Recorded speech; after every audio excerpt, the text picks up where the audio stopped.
ठीक आहे ना डिस्को स्वस्ताचा त्याग करून आपण या मृत्यूलोकाच्या ठिकाणी येण्याचा प्रयोजन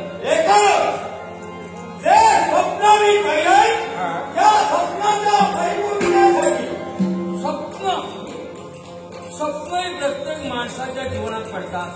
मग ती स्त्री असो किंवा पुरुष असते, पण काही चांगल्याचे असतात तर काही वाईटाचे असतात. तुम्हाला स्वप्न पडलं ते कुठे? या त्रिभुवनाचा सम्राट मला भेटले. या त्रिभुवनावर स्वप्नाला प्रस्थापित करायचे. आपण सहज बोलून गेला की या त्रिभुवनाचा सर्वस्व सम्राट मला व्हायचंय. बाबा रे, या त्रिभुवनाचा घरी फार आगाने वेगळे असेलही त्याच्याकडे तू आणि मी म्हणजे झाडाझुडपाचा पाला पाचवावा. आणि त्याचप्रमाणे एका प्रत्येक माणसाला लक्षात ठेवायला हवे, मोठ्या पुण्याला आपण मिळवलेली राजसत्ता ती लोकांच्या कल्याणासाठी त्याचा वापर करून आपल्या संधीचं सोनं करायचं असतं. मिळालेल्या संधीचं सोनं करणं या जगात महत्वाचं आहे. पण गडबडीच्या समाज संपत्ती संपादन करून आपल्या जीवनात विनाशाकडे ओढून घेण्याचा प्रयत्न करू नये. आपण जे करता ते योग्य आहे, ते अयोग्य मला वाटते. म्हणून तुम्हाला सांगते, नवरा पहिले सांगणं माझं काम आहे. आपण आपल्या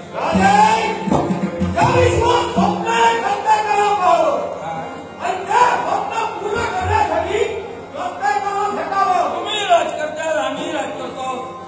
स्वप्न पाहावं, स्वप्न आपल्या जीवनात पूर्णही करायचंय. पण समोरच्या व्यक्तीच्या जीवनात जर ते हानिकारक असेल तर त्या स्वप्नाचा थोडा तरी विचार करणं गरजेचं आहे. तुम्ही तुमच्या जीवनात प्रयोगावर विजयी मिळत असताना या मृत्यूलोकाच्या ठिकाणी तुमचं येणं झालंय. आणि महाभारताच्या बाबतीत विषयावर मांडलाय. आणि असं असताना इतरांचा संसार आहे. तुमचा जसा संसार आहे तसा इतरांचा संसार आहे. तुमच्या संसारात जर कोणी दुसऱ्याला डोकावून पाहिलं तुम्ही काय कराल?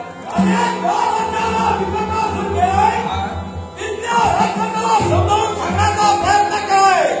ज्याला माझा मालिकत्व पत्रिका आहे त्याला या विश्वास मी जीवनात दिलाय. कष्टाची भाकरी चालली की आपल्या जीवनात दुसऱ्याकडून खेचून आणलेली भाकरी चालली? राजे, तुमच्या मताला अयोग्य असेल, पण माझ्या मताला त्याची कथा योग्य आहे. तुम्हाला मी का सांगितलं? मृत्यूलोकाच्या ठिकाणी असणाऱ्या महाभाग राजकर्त्यांना आपल्या जनतेच्या हितासाठी, त्यांचा संसार सुखमय याच्यासाठी आपल्या जीवनाचा देणं हाताकटा केलाय. आपल्या जीवनाचे हरिसंतान मिळवलं आहे तो जनहितासाठी आहे. आणि असंच त्याच्यावर ताबा राखण्यासाठी म्हणून बळजबरीचं स्वीकारण्यासाठी म्हणून आपण तत्पर होता. हे योग्य ठरत आहे. स्वप्नाला परिपूर्णतेसाठी आमची भावना झालेली आहे. हे स्वप्न मला पूर्ण करायचं आहे. तुम्हाला स्वप्न म्हणतात. आणखी तुमच्या जीवनाच्या सगळीकडे काही तुम्हाला कारण आहे. असं काय ते? या त्रिभुवनाचा सम्राट एकदा झाल्यानंतर माझ्या स्वप्नाची परिपूर्णता होणार आहे. तुम्हाला सम्राट झाल्यानंतर तुम्हाला कोणीतरी मोठं म्हणतील असा तुमचा जर समज असेल तर तो काही समज आहे. कारण तो चुकीचा आहे. कारण दुसऱ्याच्या जीवनाची होय करून स्वतःच्या जीवन इच्छेची पोळी लागू करणं याला पुरुषार्थ कधी म्हटला जात नाही. ज्या राजकर्त्याला माझा मांडलिकत्व पत्करीला आहे त्याच्या बाबतीत अनहिता स्मरण केला आहे. संबंध बघता तुमचं मांडलिकत्व बघण्याचा तुमची मर्यादा माता होणार आहे. मस्तिष्क तुमचं माता होणार आहे. मग असं तुमचं मांडलिकत्व प्राप्त करावं.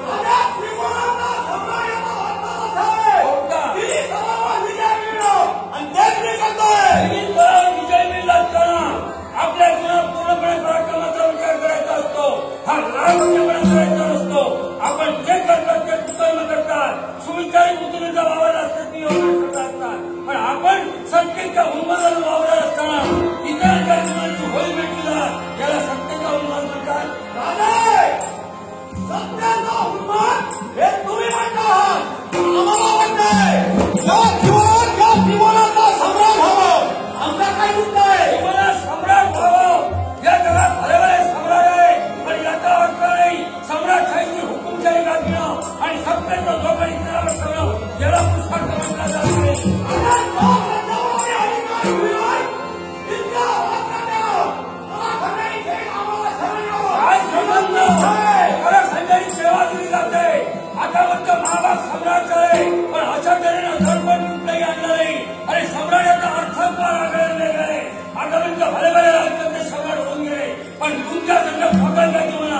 आधुनिक राजकारण निर्माण करून ते इतरांच्या जीवनाची वय करतात. ते सम्राट नसून ते कोणीतरी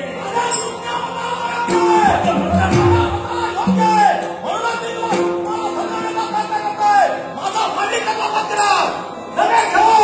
जो समाजाच्या हितासाठी तुम्ही खाणार त्या जगाला बापत असतो. बापाला आपल्या जीवनाला भवितव्याचा विचार करण्याचा असतो. मुलांचं भवितव्य उज्ज्वल करत असताना बापला शब्द असेल आदर्श दोन मुला बाजू त्या ही का तुमची इच्छा असेल तर नाविलाचा विकास होतोय. तुमचा फेरा मानवता कशा कारण नसला त्या मनच्या मनाला कुणाला दुखाई माणूस आधार उद्या नसेल. जन्माचा एक दिवस मृत्यूचा एक दिवस हा ठरलेला आहे. माणसाला आपल्या जीवनात जन्म मिळण्याचा फेरा आपण जे काही करतो तेवढंच शिल्लक करतो. म्हणून आपल्या जीवनाला बाकी करायचं काही करू शकत नाही.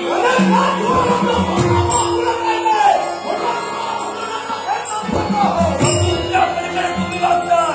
आम्हाला समज देण्याची गरज नाही. आम्ही प्रामाणिक राज्याच्या प्रामाणिकपणाला राज्यात चालवणं हा आमचा पुरुषार्थ आहे.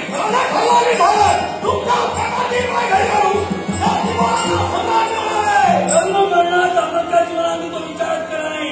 कारण क्षत्रिय म्हटल्याचे त्याला एकच विचार करायचा असतो. कर्माच्या हाड्यावर किंवा वाण्याच्या डोक्यावर मारण्याला मनाची ती कधी वाजत नाही.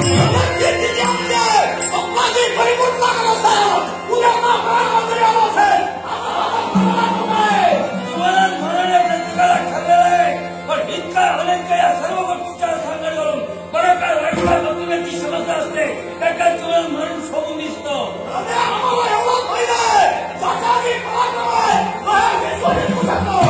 पराक्रमाचा अर्थ आहे दुसऱ्याच्या नरडीचा घोट द्यावा. अरे पराक्रम असावे माणसाच्या अंगी इतरांचे आसवा पुसण्यासाठी इतरांचे संसार सुखमय करण्यासाठी. तुम्ही वाटचाल करता की स्वार्थापती करता.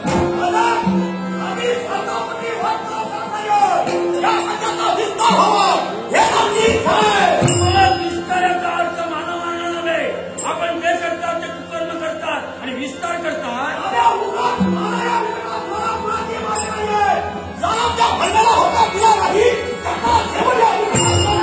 काय करतात मानव माणसाच्या आणखी काय करतात.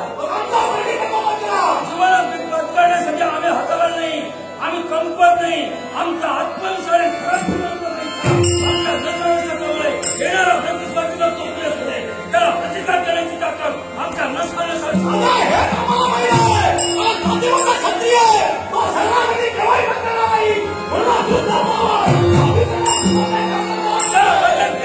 आमची पावलं पाहिजे. काय कोणता म्हणून मागे जाण्याची सवय येणारा प्रतिस्पर्धा तो कसा असणे त्याला प्रतिकार करणे हे आमच्या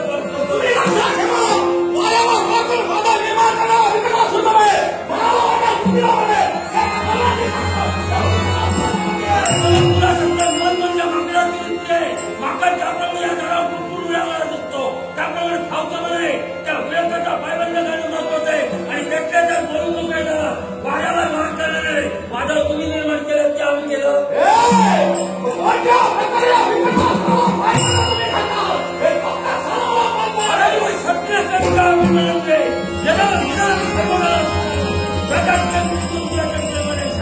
त्यातूनचा विधान रण हास्यमकर मत करावं त्यांच्या भाग्याचा संदेश उद्या कोणत्या कारण